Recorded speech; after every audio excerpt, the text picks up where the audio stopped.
Square ফুটের 3 BHK lift আছে। এটা ডাইনিং রুম,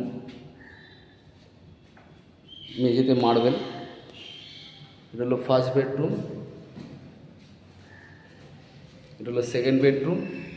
এই বেডরুমের সঙ্গে বারান্দাও আছে, কমন টয়লেট, কিচেন। এটা হলো থার্ড বেডরুম, এই বেডরুমের সঙ্গে অ্যাটাচ বাথরুম। এটা কাপবোর্ড করা আছে।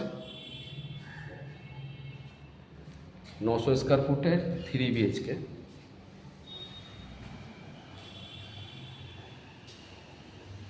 বারান্দা,